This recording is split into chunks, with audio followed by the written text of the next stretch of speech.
This is probably the first presentation I made of this nature because the majority of my work surrounds the Zeitgeist movement or things that are related to my film series. But I tailored this very carefully to what I felt the audience of this event would find interesting. The working title, as noted in the program, is When Normality Becomes Distortion, Reflections on a World Gone Mad. But as the talk developed, I experimented with a few other less sensationalized titles to see what would work better. The second one I came up with was When Intuition Fails, the Inevitable Breakdown of Human Assumption and Its Social Consequences. Not bad, a bit too wordy though. So when I finished the presentation, it struck me to have a little more intellectual one. Limited dimensional thought in a multi-dimensional reality. All right, so a little annoyingly intellectual, but still okay. Regardless, I point this out so you can kind of make your own decision which title you think is more applicable, because they actually cognitively highlight different context I'm going to present here. As far as myself, as introduced, it's usually at this point I might say something about who I am, my credentials and experience, as though frankly many of us should care. One of the great failures of critical thought is the assumption of authority around a given data set. People might think, well, this person is considered an expert in a given field due to the standards set forth by culture, so therefore I can just trust blindly anything they say without critical evaluation. A rather ominous perspective, and I think most would agree a large number of atrocities historically can be found sourced to this blind dedication to the statements of supposed authority. So who am I? Well, I'm just like you. I'm a compiler and a messenger. You should have no faith in anything I say here and rather be prepared to critically assess whatever issues noted on your own accord within, of course, the bounds of your logical reasoning and training. As I will expand upon later in this talk, there is actually no such thing as the origin of any information. I view knowledge as a life form in and of itself. There is no empirical source, and it evolves and multiplies just like any other organism, utilizing the vehicle of our collective human experience, transference. And like biological evolution, it is self-correcting. Any false thought will eventually, even after long struggles, be seen by the environment and selected out by the collective awareness, or what could also be called the group mind, which I will talk about again a little bit later. Furthermore, the premise of this talk regards not the specifics of any discipline of knowledge or understanding, but the mechanics of it, specifically the nature of its change. I'm less interested in what people think and more interested in how they came to think it and how they maintain it as valid. This talk will not only consider such frames of reference, as they're often called, frames of reference individual people utilize to generate and support their decisions and beliefs, but also the larger order institutions that arise from those referential assumptions, once they are shared by a large enough group of people to hence define social normality, which of course is the status quo that we all know. Then these status quo practices will be qualified or even quantified against what we could haphazardly call our objective reality, which will draw its assumptions from a completely different referential benchmark than most of the population of the world is familiar with, a frame of reference we have come to know as the scientific method. Now, you'll notice I said haphazardly term an objective reality. Why? Because the concept of objective can only be hyperbole, right? How could we possibly be so arrogant to assume at any point in time in human history that we have ever been empirically right? It simply hasn't happened yet if you take the broad view. It wasn't until the past couple hundred years that the scientific method has barely been taken seriously with respect to human affairs and society. And what is the core mechanism of the scientific method really? Self-correction. Self-correction through testing and logical calculation and hypotheses. The self-correction attribute of science is what enables its evolution.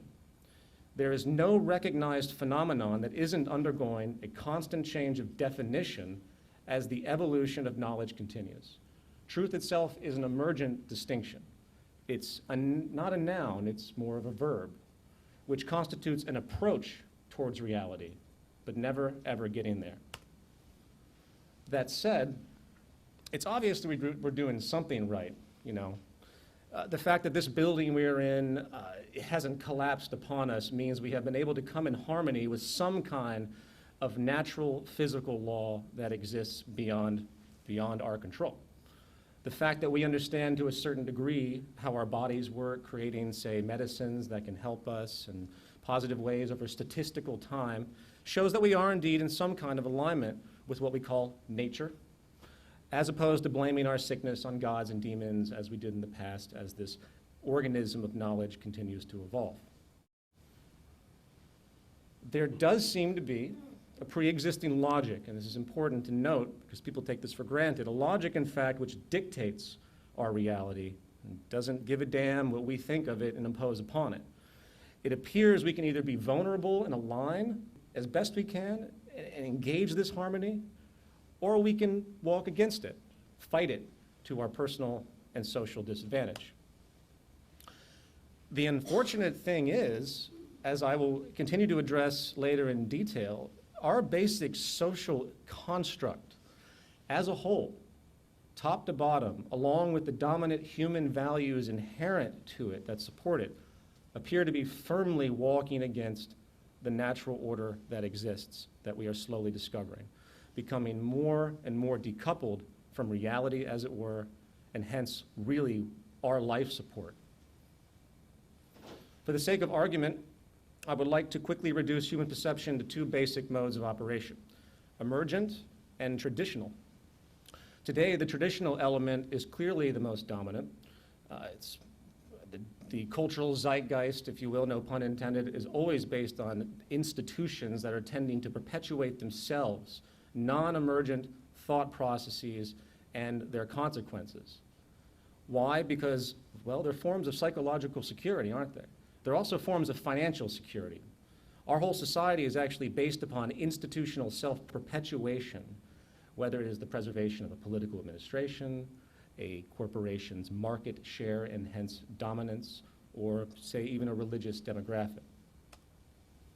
In fact, the traditional notion is so powerful that the very act of questioning is often met with disdain in the culture today.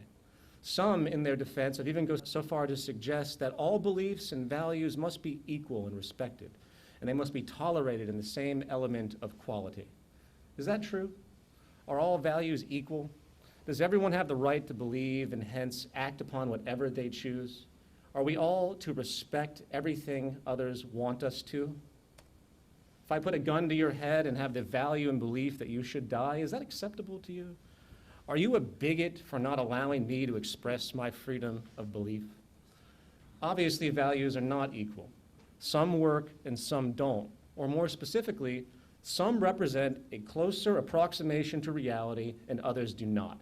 And the farther those values are from this natural order, the more destructive they often become, not just to the individual or group, but to all of us as a collective society. And there rests a distinct social imperative that is often ignored or feared. The taboo associated with challenging what others think under the still convenient notion that all values are equal is simply not tenable. You are, in fact, partially responsible for the thoughts and values of others, and they are, in fact, responsible for yours. There is nowhere to hide from the collective consciousness, and an underlying thesis of this presentation is that until a human society is able to find and share a basic, common, working, responsible, near-empirical value set, we're basically doomed. My hope here, in turn, is to generate a personal and social reflection, if you will, with respect to what you believe and why, eventually to be framed within the social context I keep alluding to. It will be argued that the failure of emergent perception to be open and listen to the world we live in rather than impose upon it, with these traditional assumptions we blindly hold as empirical, is the psychological root of the problems we see in the world today, environmental, social. It is a value system disorder that is continually created and reinforced by the social system we inhabit and share ideologically. And if uncorrected, it could lead to the collapse of human society as we know it today. A collapse, by the way, which, if you're paying attention, is accelerating right now across the world. Fueled again by a set of detrimental perspectives that go largely unrecognized, like cancer cells go unrecognized to an immune system. In 1884, a unique book was published called Flatland. And apart from some very clever social commentary, the work gave a perspective of what it would be like to live in a two-dimensional reality, as opposed to the three-dimensional one that we share. One could go left and right, forward and back, but there was no such thing as up and down. Perspective was hence restricted.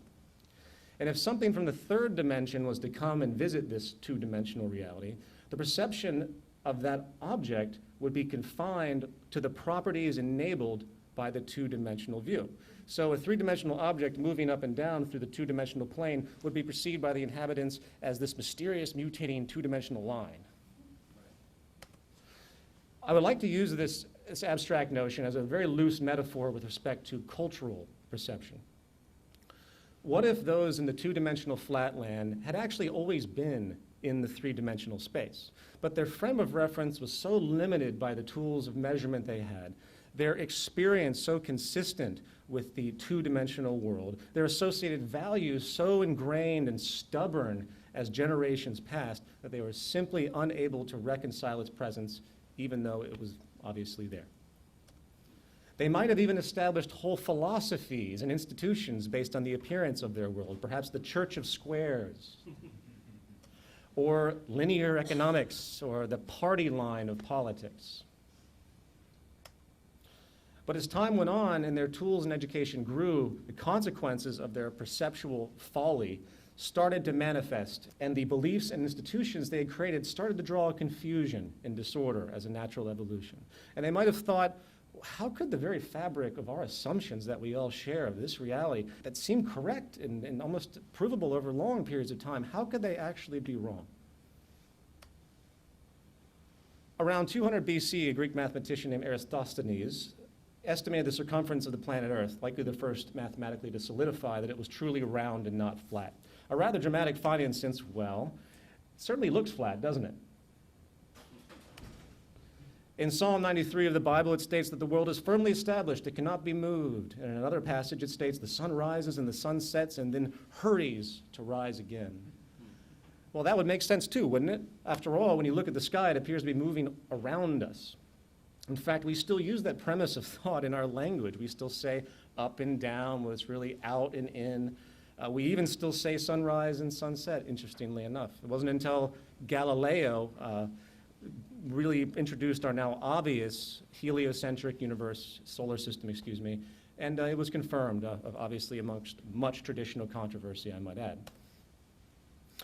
And since we're on the subject of the stars, to continue this type of example as I inch into value systems that perhaps might be shared in the common community, one of the most persistent pastimes of human indulgence since the beginning of recorded history, a practice that has generated a flourishing economic industry to this day, spreading across virtually all cultures, is the practice of astrology. In Western astrology, the signs of the zodiac, depending on their positions in certain time, at a certain time, are thought to have predictive power in some interpretive form, horoscopes, etc. In fact, astrology is so popular today across the world that you can't really read a newspaper without finding a column on it. I even tend myself to be asked what my sign is a few times a month when I engage different conferences. It's very, very common.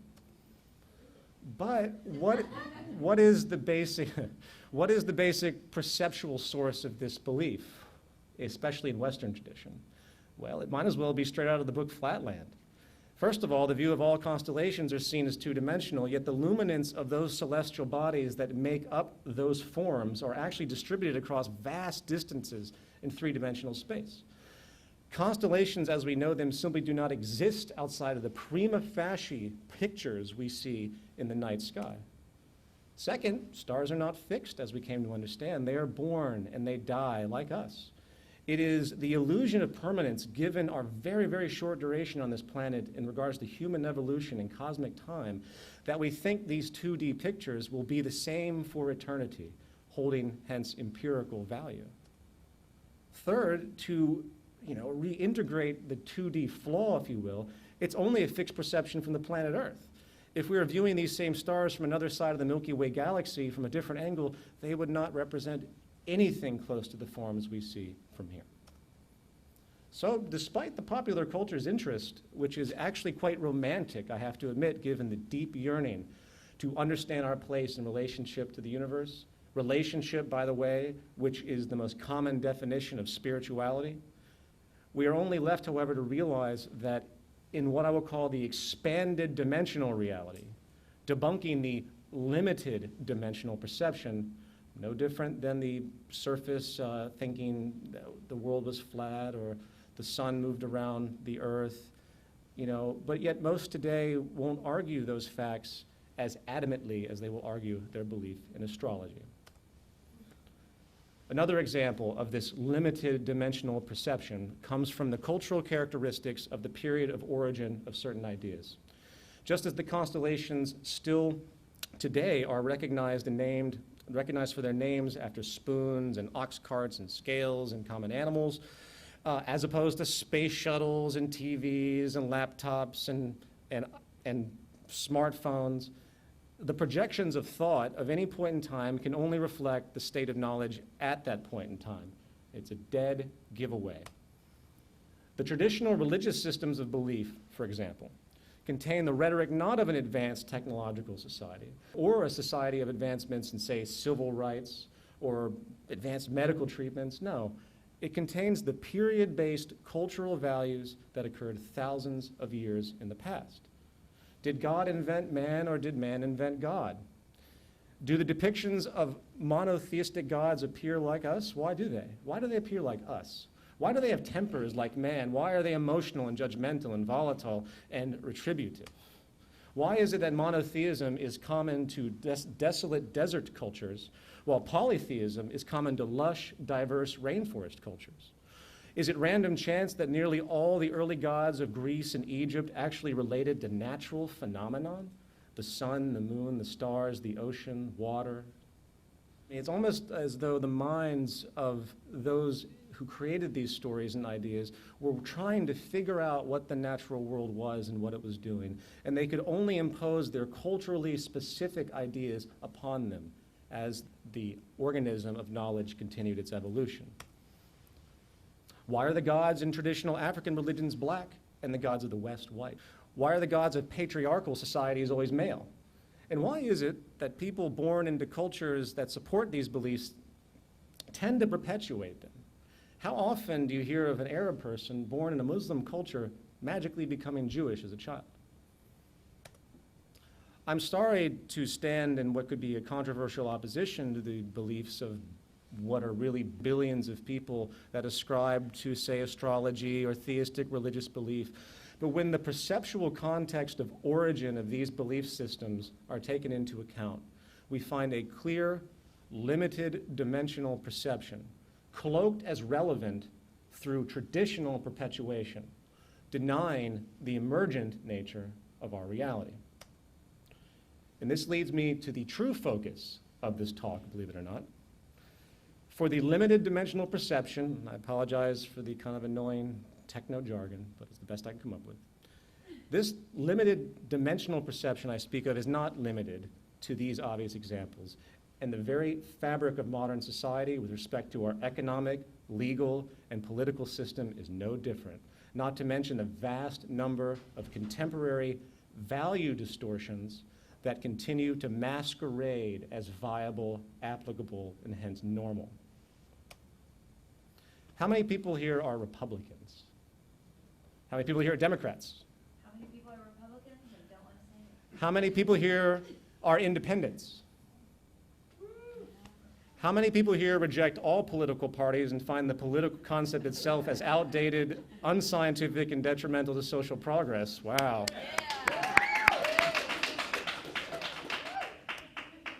All right, let's try another one. How many people here are capitalists?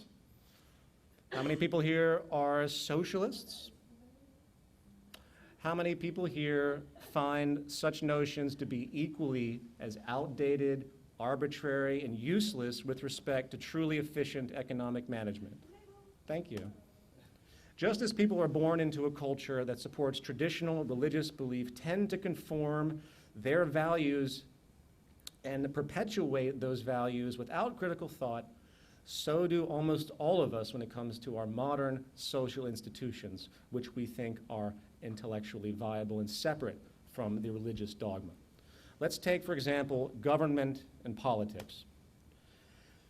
Politics in Greek means of, for, or relating to citizens. It's essentially a decision-making method of social operation. And while variance does exist, the most dominant form today is that some kind of representative government where the interests of the people are said to have some expression through the representation. In the United States, for example, we are said to have a constitutional republic. This is basically a form of representative democracy which must govern within the confines of existing constitutional law, which is a fairly rigid set of preconceived declarations that apply not only to the conduct of government, but also to the people. Why not pure democracy? Well, because pure democracy is 100 white men hanging one black man. The originators of this country had a decent intuition about the dangers of crowd mentality. In the words of Thomas Jefferson, a democracy is nothing more than mob rule, where 51% of people may take away the rights of the other 49%. So democracy, for it to be applicable, is really contingent upon the masses being educated about their environment so their votes have quality.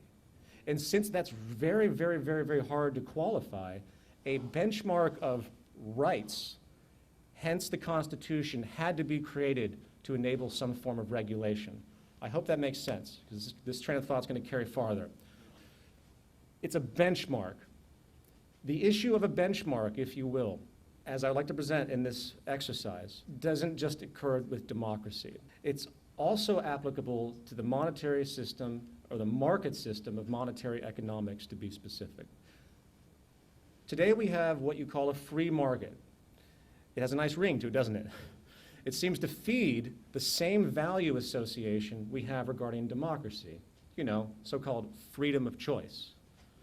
The free market means that through the movement of money, power and property can be bought and sold, the only limitation being the state of your wealth, hence your purchasing power, the actions of your competitors, and the laws, of course, created to maintain order within the system. And it's the law attribute that I find the most interesting. This is the benchmark, the legislation, or the regulatory game rules, if you will, because it's just a game. This benchmark regulation is inherent in both the free market and democracy, two ideas based, again, upon the broad romantic view of free choice. This, to me, is really interesting, for these benchmarks basically imply some type of third-party, external, empirical reality, don't they? An empirical reality that would have to inherently be absent of some form of choice and freedom for them to exist as they do. Think about that for a moment. It's a contradiction, and this contradiction can be seen as an influence coming from, in my view, the new emergent understandings that arise through the evolution of knowledge. New experience-driven information trying to self-correct prior beliefs through trial and error or through intuitive step-by-step adaptation. In other words, the very foundational premise of democracy and the free market as far as theory is intrinsically flawed, obviously. Something is missing, or many things are missing, because it can't work on its own. It requires influence of a third-party decision process. Democracy is contingent upon an informed public along with certain ever-present rights, which are essentially there because it is assumed that the public doesn't know them, but they should. Likewise, the free market requires third-party rules to maintain order, rules which often, for example, demand certain environmental safeties, pollution protocols, basic efficiency protocols. You know this. I mean, we all know that the system as it stands in the free market, left to its own devices, would use up just about everything, as I will allude to here in a little while. The system can't stand on its own. It will self-destruct. Put another way, these rules are needed to protect the free market and democracy from itself. Otherwise, again, they will self-destruct. As an extended example, if it wasn't for the regulations existing against, say, corporate monopoly, the the world would have been taken over by one corporation a long, long time ago. Despite the statistically void, utterly false notions perpetuated by economists that the more free the market, the more efficient, free market competition is one of the most hegemonic concepts ever invented. While mob rule democracy, again continuing our comparison, can generate mass irrationality with no basis in reality, if not properly collared through rights and education. Sorry to drill this in, but it's very important. By the way, I suggest a book called The Crowd, a study of the popular mind. If you want to read about how crowd mentality can override independent thought in a very caustic way, it's well documented that people lose their objectivity and lose their sense of control when involved in mass appeal. And that isn't just, say, for a soccer riot. It happens through the media. It happens through many different forms. So then, what is this benchmark that we keep seeing? What is really being referenced in the broad view? Using the example of rights for democracy and regulation for the free market, what do those two issues really reach for? It reaches for the natural order, or more operationally, scientific causality. That is what is breaching through the concrete. The most dangerous value we can have floating around the culture today, and I hope everyone can really listen carefully to this, the most dangerous value we have floating around the culture today is the idea that any of us have freedom of choice or the right to our own opinion, especially when it comes to issues of human survival and sustainability. We cannot choose, we can only align if we wish to survive and prosper. Period. There is simply no such thing as freedom when the benchmark of scientific causality is brought into the equation with respect to any action or goal. The only caveat is the emergent uncertainty of the evolution of knowledge, which again does require a threshold of flexibility. Why? Because again, we don't know everything. But we do seem to get closer and closer to more empirical understandings as time moves forward. Is there really any freedom to how we organize our economy on a finite planet if the goal is to create the most efficient, sustainable means of production, distribution, and regeneration? No, there isn't. Industry is a technical process, a calculation problem, where the variables of human needs, physical science, and earthly resources are brought into a single regulatory equation, if you will. The properties of our resources can be scientifically quantified now, strategically assessed as far as their purpose, strategically oriented as far as the design in the most logical manner, distributed through the exact same logic of pure efficiency. We have globalization on this planet. What the hell are we doing? We're taking stuff from all over the world, exploiting labor, moving it around, wasting tons of energy, when we could easily develop production methods in local communities where you save X-fold amount of energy. The distance between elements moving is X-fold less. It's insane. But yet, the system perpetuates that. But that's for a larger order subject that I don't have time to go into. We could strategically orient industry, and it's self-evident as we do based on the physics of our reality and where things are. We could enable an efficiency never known before. It becomes self-evident. And why would we possibly, with regard to sustainability, want to do anything less? As counterintuitive and culturally obtuse as it may seem, there is no freedom or opinion in our technical reality. There is only the most efficient way up until now, and the rest is simply inefficient. The definition of economy in Greek means management of a household. A reduction of waste and maximized efficiency is inherent in this premise. Is this the way our current free market system is operating? Well, let's take a step back again. What drives a global economy? Consumption, and the more the better. More consumption means more jobs, better GDP, and hence enabling more consumption through purchasing power that's enabled. Is that efficient? Shouldn't preservation and reducing waste be the basis of an economy on a finite planet by definition? How can an economy based on the need for constant growth and turnover, and even an economy based on constant need for employment, be economizing anything at all? Then there's this thing called cost efficiency. Cost efficiency demands cutting expenses to remain competitive in the marketplace. Every single product created by any corporation today, without exception, is immediately inferior by design. For the market requirement to cut creation costs in favor of lowering the output purchasing price to maintain a competitive edge automatically reduces the quality of any given item by default. It is impossible to create the strategically best, long-lasting anything in our society, and this translates into outrageous amounts of wasted resources. Likewise, the same mechanism is also reinforcing environmental disregard, depletion, and pollution. Everyone's trying to save money. Why do you think they're going to really care about the environment? The logic is against it. We see this constant in the world today among many, many other issues I could list. In fact, if you take a moment to really step back and think about this, not only is this inefficiency a characteristic of the market model, it's actually the fundamental driver. Having clean, say, unpolluted water in your home might seem like a nice thing and gesture, but the fact that money is not being exchanged for that is anathema to the economic sustainability that we've come to understand. So more pollution means more profit, more disease means more jobs, ad infinitum. In fact, I would go so far to say, as pointed out here, that sustainability, efficiency, and preservation empirically are the enemies of our economic system, and that's unfortunately the firm reality. Those out there who talk about a green economy or the like, as though there's such a thing that could possibly exist in this system, posing solutions within this structural order, such as renewable energies, energy credits, carbon footprint stuff or the like, they are not understanding what's actually at work here. You cannot have a true green or even close to whatever you would consider a sustainable economy in the market model of economics. It is technically impossible.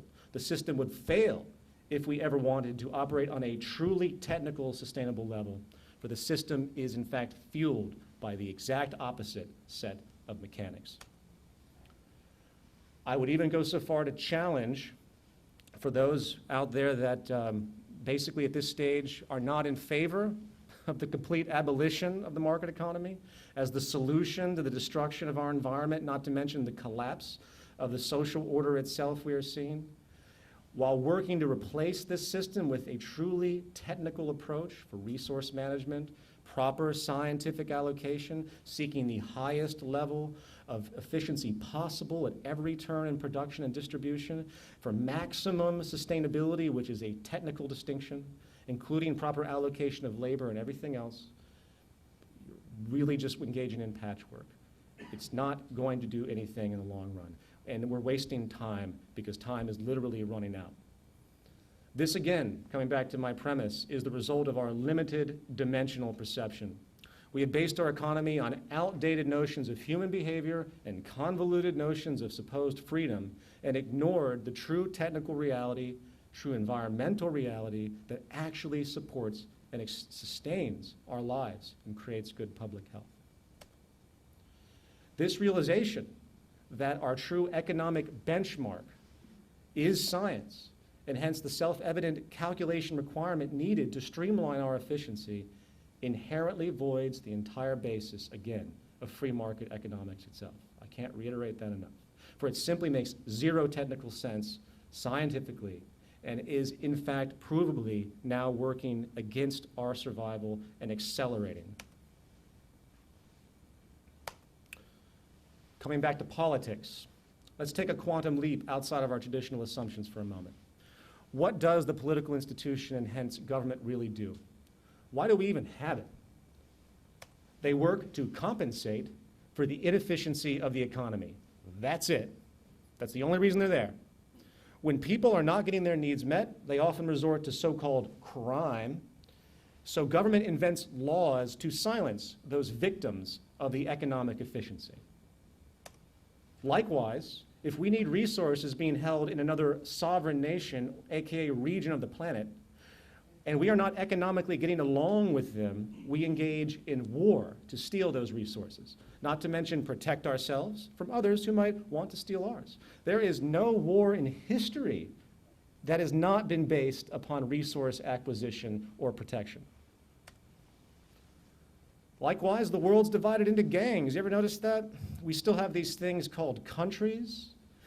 We still assume a socially Darwinistic pretense with the very existence of these nation states, not to mention the divisive, patriotic value distortions that are born out of it. Here, once again, we have the limited dimensional perspective clashing with an emergent multidimensional reality. Are countries relevant in technical terms? How could we possibly define them outside of our opinions? A, all humans share the same basic needs. And B, the resources that we all need have no idea what a country is. And they are dispersed everywhere on this planet in one single unified ecosystem. If there's anything positive that came out of the US and Russian Cold War that almost triggered complete nuclear disaster decades ago, it was the realization that radiation fallout and nuclear winter never heard of countries, flags, or sovereignty. Just as the pollution from the Japanese power plants that melted down a while back, it didn't need passports to cross over to other countries' atmospheres. I hope my point is clear. The fact is, there is only and can only be one global economy. And hence, there is only one and can only be one global society, for our economic premise is what defines us, and that's what our survival is. The socioeconomic system of our time is as archaic, dogmatically religious, and pseudoscientific as any dogmatic religious belief. They are completely decoupled from the benchmark of our scientific emergent reality, which is being denied, held in place by traditional, non-emergent institutions, which, mark my words, will be what destroys life on this planet as we know it, if the multidimensional reality that is springing up is not realized and brought to the surface quickly. The central problem we face is that the economic system is actually still systematically reinforcing itself, continuing to hold this paradigm in place by the ongoing values and actions of the masses, who do not see the true source of the problem because they're trapped inside of it, and they are accelerating its effects. For example, if anyone out there frames their sense of leadership or success based on money or acclaim, you have a rude awakening coming to you. In fact, I couldn't help but notice reading the pamphlet of all the well-meaning presentations in this event, and they seem to frame things in a very similar way as far as the way they orient themselves in this system. And I don't blame them and don't put them down, but I hope this definition can eventually change. What is true success? Is success how well you manage your company, sell a book, gain a profit, or anything that engages the current socioeconomic paradigm? If you agree with what I have just described with respect to the economic system, those focusing on short-term material success might very well be assisting in their own long-term failure and demise, for they are only perpetuating a detrimental social system in the end that, as I said before, will get the best of all of us if it isn't stopped. Shouldn't true success be your ability to adapt to the emergence of new information? Improving your relationship with the natural order benchmark that we've spoken of? Is there really anything else that can possibly define success in the broadest possible terms? Proper alignment with whatever reality happens to be, advancing itself and you being with it? Do our relationships and marriages and bank accounts and even our children, our status, our acclaim really mean anything when it's stepped back to the larger order of what it means to relate to the world that you live in? There's a common term we frequently hear these days, corruption. It seems to be all over the news and you can't possibly escape it. How would you define corruption broadly? I would define it as the initiation or support of deprivation, exploitation, and/or abuse, either social or environmental. If this definition is accepted, then it is logically correct to say that all acts of commerce are inherently corrupt. If you define corruption as deprivation, exploitation, or abuse, every time you mark up a value on a good you sell or cut corners to save money, you are engaging in deprivation, exploitation, and abuse by its systemic causal effect and intrinsic rationale. That is the behavior our social system requires to continue. And that distortion is currently masked as normality. In conclusion, and as a final rogue example of this limited dimensional perspective, meeting an emergent, multi-dimensional reality that is forcing its hand, there is no you and there is no me. We live in a world which assumes division. Why? Because that is what we perceive with our five senses, limited sense organs. But molecular study has proven the opposite. It doesn't see it that way. There is a perpetual ebb and flow and exchange of molecular data constantly happening within you and outside of you, interweaving with your environment at all times and many levels. Concurrently, our life support is explicitly symbiotic as well. We need resources to live, and hence the connection to our evolutionarily adapted habitat that basically created us over generational time. There's absolutely no disconnect. In the words of Jacques Fresco, you don't see the plug up our ass, but it happens to be there.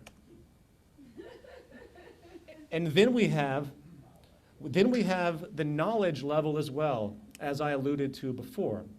We exist in a group mind. Newton did not invent gravity, just as Einstein did not invent relativity. For him to do so, he would have had to invent the whole of mathematical development since the beginning of time, along with all the tools and supporting provisions and everything else that comprised his state of knowledge naturally at that point in history. Every word coming out of my mouth has been learned. We only have the illusion of novelty because each of us appear to originate in seemingly separate pockets of experience in this connected unison that we share. And hence, our supposed creations seem unique and original and novel, but they're only extensions. As stated at the beginning, there's nowhere to hide from the collective consciousness, and we are all responsible for each other. The underlying meaning of this presentation, if you will, is that until human society, again, is able to find a basic, common, working, responsible value set, which we can basically agree upon, which is consistently pinged against the emerging benchmark of our scientific reality, we have a very, very difficult road ahead. Within this context, as we listen to the world around us, I consider the most active value orientation we can have, which almost guarantees an empathetic reaction, which hopefully can maintain this social diligence that's required. I consider the acceptance of our intrinsic unification to be the most powerful form of expression of these ideas, an acknowledgement of the oneness as it is poetically termed. This oneness over division value seems to be the ultimate example, at least this point in time, of our limited dimensional perception being overcome by the multi-dimensional reality. And if properly understood, there could be no basis for war. There could be no logic for greed. There can be no such thing as inefficiency and waste, no basis for poverty. There can't possibly be class. And in fact, as abstract and misunderstood as it might sound, there can be no basis to define you, and there can be no basis to define me. Thank you.